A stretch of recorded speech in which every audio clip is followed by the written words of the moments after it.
Hi, and thank you for visiting my channel. For more information, kindly subscribe and follow. Now let's get started.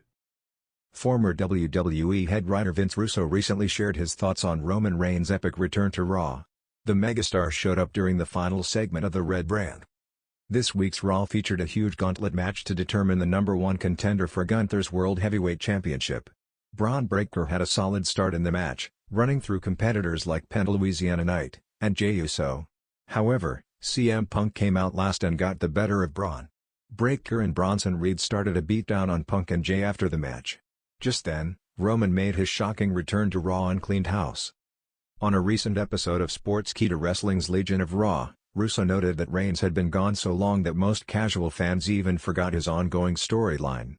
He noted Roman's tensions with Punk, commenting that he didn't even recall what the two megastars were beefing about. Roman Reigns is back, and I'll be honest, I don't even know. What am I excited about that Roman Reigns is back?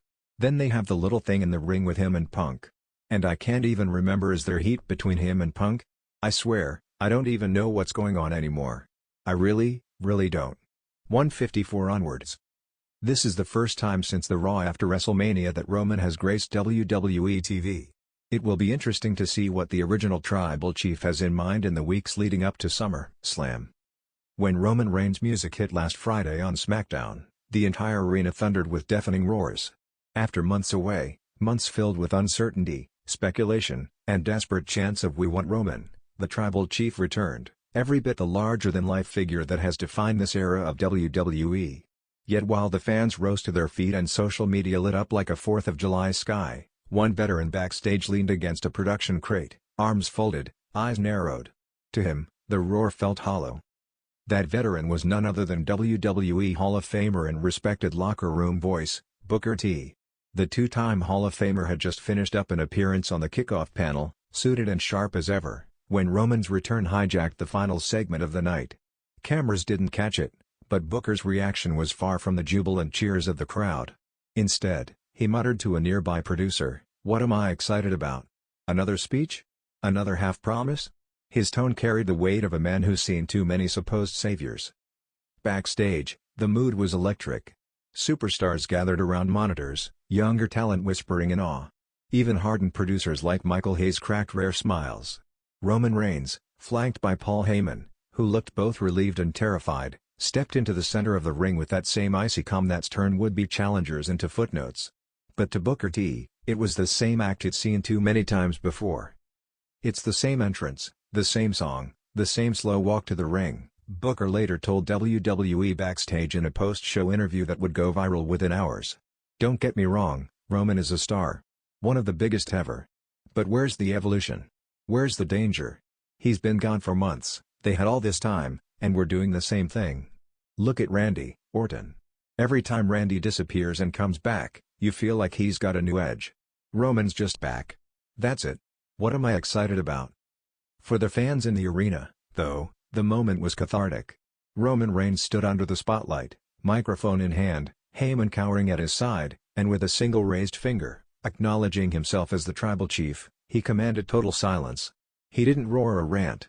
Instead, he whispered words that rippled through the building, "This table is mine. And you all. You forgot who feeds you." It was classic Roman, understated, menacing, dripping with that kingly arrogance that made his last run so compelling. But Booker wasn't buying it. As Roman teased a clash with Solo Sikoa, the new self-declared head of the table, the audience lost their minds. This was the civil war they'd waited for. The bloodline fractured. Brothers at odds. The very foundation of WWE's biggest storyline ready to quake. And yet, when the camera cut to Booker, now back on the pre-show set, his expression said it all, unimpressed. "Solo's doing great. I respect what the kid's building for himself," Booker continued. "But you put Roman in that ring, you better bring something new. I want to see the Tribal Chief pushed to the edge, maybe even reinvented. Instead, I see a man who still thinks his presence alone is enough. It ain't. Not anymore." Some saw Booker's words as sacrilege. Fans on X, formerly Twitter, split into factions overnight. #Team Roman fired back, calling Booker out for disrespecting the greatest champion of this generation. Others, however, found themselves nodding along. Had WWE grown too comfortable with Roman's aura? Was the shocking return really just expected? Meanwhile, backstage, Roman was well aware of the mixed reactions. A source close to the locker room described him as calm but annoyed when he overheard Booker's remarks through a producer's earpiece. Paul Heyman, ever the advocate, reportedly tried to smooth things over. "Book's just doing his job, Tribal Chief.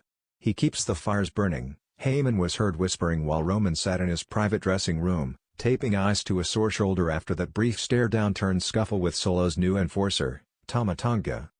Yet beneath the simmering tension, there was something else, an unspoken truth that maybe, just maybe, Booker wasn't entirely wrong. Roman's greatness was never in question, but the magic of his return needed to be more than just a recycled entrance and a stare-down. In an era where audiences demand shock, risk, and raw emotion, could the Tribal Chief afford to just stand still on his mountain? Backstage producers are now scrambling. According to insiders, Triple H was spotted in a closed-door meeting with creative just moments after Booker's comments went viral. Rumors swirled that Roman's feud with Solo could be stretched into something more visceral, more dangerous. A possible no-holds-barred showdown at SummerSlam was pitched, with Roman forced to fight without Heyman, without the Usos, without any backup, just the Tribal Chief stripped bare against the monster he once called family. Meanwhile, Booker, never one to duck from controversy, doubled down on his words the next morning during his Hall of Fame podcast. "If Roman wants to shut me up, he knows what to do. Give me a reason to believe again. I want to see the big dog unleashed. Not the corporate chief doing a monologue while Heyman weeps.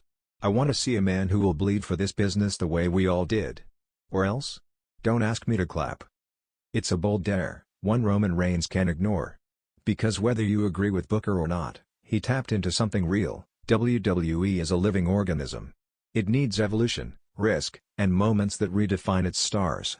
For years, Roman was that redefining moment. But the time away, the empty throne, the power vacuum Solo filled so ruthlessly, they changed the landscape. Maybe the Tribal Chief doesn't get to come back and pick up exactly where he left off. As fans look to SummerSlam, one question now burns brighter than Roman's fireworks: will the head of the table prove the doubters wrong, or will Booker T's words become prophecy? For now, Roman Reigns remains unmoved, crown still polished, or still intact. But the rumble beneath his throne is growing louder. And somewhere backstage, Booker T leans forward, mic in hand, voice steady, ready to say again, "What am I excited about?" Roman Reigns to walk away from WWE again at SummerSlam after 36-year-old star injures him? Possibility explored.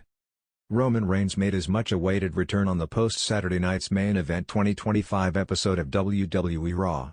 The OTC saved CM Punk and Jey Uso from getting brutally attacked by Bronson Reed and Braun Breaker after the best in the world won the gauntlet match and punched his ticket to SummerSlam 2025 against Gunther for the world title.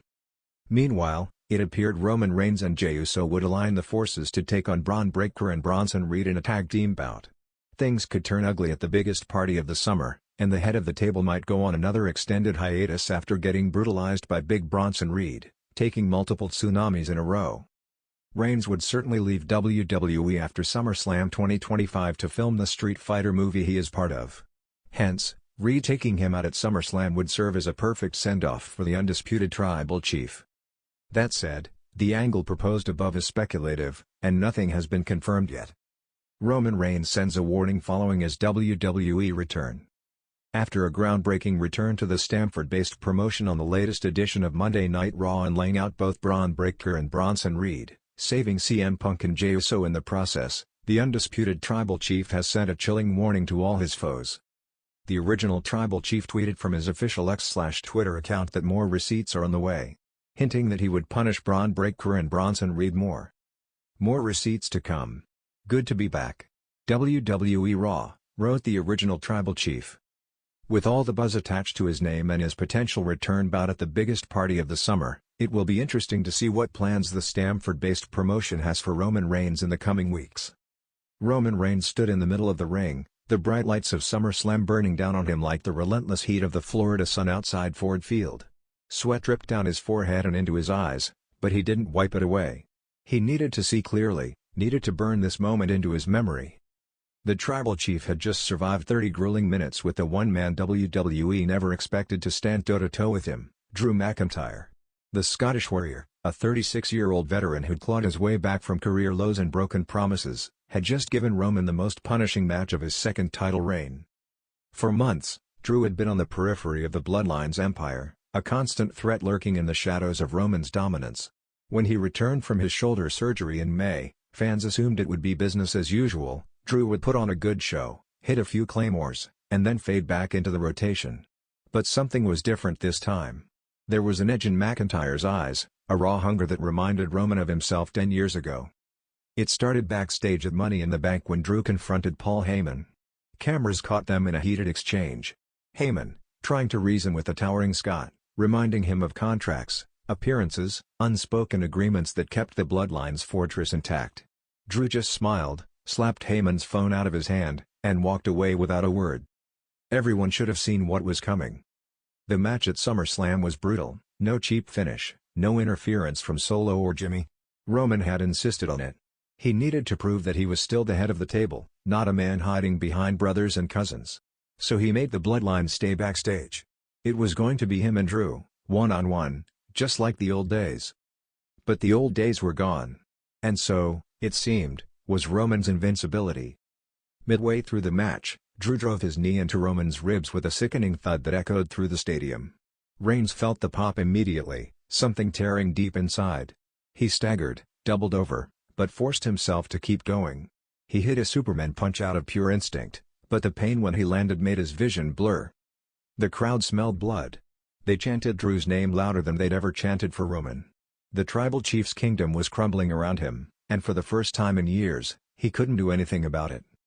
After the final bell, after the desperate low blow, the accidental ref bump, the spear that didn't land clean, Roman lay on the mat clutching his side, hearing the referee call for medical staff.